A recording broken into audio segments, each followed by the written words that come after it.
আসসালামু আলাইকুম ওয়া রাহমাতুল্লাহি ওয়া বারাকাতুহু। বাংলাদেশ পোল্ট্রি হেলথ সেন্টার থেকে প্রতিদিনের মতো আজকেও আছি আমি জুয়েল সরকার আপনাদেরকে হাঁস মুরগির বাজার জানিয়ে দেওয়ার জন্য। সর্বপ্রথমে জানিয়ে দিচ্ছি আজকে কাপ্তান বাজারের পরিস্থিতি। আজকে কাপ্তানে পোল্ট্রি মুরগি বিক্রি হচ্ছে বা বিক্রি রাত্রে হয়েছে 150 থেকে 160 টাকা কেজি।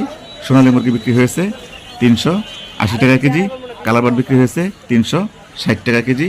ব্রাউন কক বিক্রি হয়েছে 350 টাকা কেজি। এই ছিল আজকে কাপ্তান বাজারের পরিস্থিতি। তো এখন জানিয়ে দিচ্ছি আপনাদেরকে আজকে ফার্ম থেকে কত টাকা কেজি বিক্রি হয়েছে পোলট্রি মুরগি। আজকে ফার্ম থেকে পোলট্রি মুরগি বিক্রি হচ্ছে 140 টাকা থেকে 150 টাকা কেজি।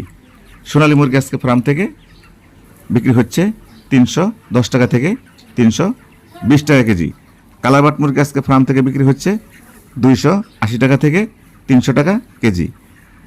ব্রাউন কক আজকে ফার্ম থেকে বিক্রি হচ্ছে 290 টাকা কেজি। টাইগার মুরগি আজকে ফার্ম থেকে বিক্রি হচ্ছে 280 টাকা কেজি। এই ছিল আজকে ফার্মের রেট। এখন যাচ্ছি হাঁসের বাজার। হাঁস আজকে দেশি হাঁস ফার্ম থেকে বিক্রি হচ্ছে 250 টাকা কেজি, 300 টাকা পিস। দেশি মুরগি যেগুলো আপনারা পালন করছেন বাড়িতে এগুলো বিক্রি হচ্ছে 550 টাকা কেজি। আর যেগুলো ফিট খায় পালন করছেন এগুলো বিক্রি হচ্ছে 400 টাকা থেকে 450 টাকা কেজি। পিকিং স্টার 13 হাঁস আজকে ফার্ম থেকে বিক্রি হচ্ছে 180 থেকে 190 টাকা কেজি।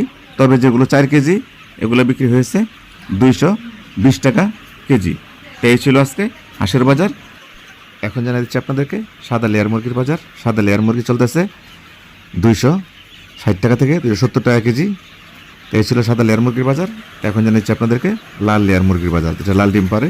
এটা বিক্রি হচ্ছে ফার্ম থেকে 280 টাকা কেজি। এই ছিল আজকে মুরগির বাজার।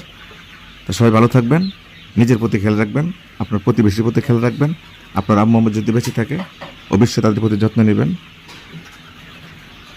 আর আপনার প্রতিবেশী যদি কেউ না খেয়ে থাকে অবশ্যই তাদেরকে সাহায্য করবেন। আপনি যদি তাদেরকে সাহায্য করেন আল্লাহ তাআলা আপনাকে সাহায্য করবে ইনশাআল্লাহ।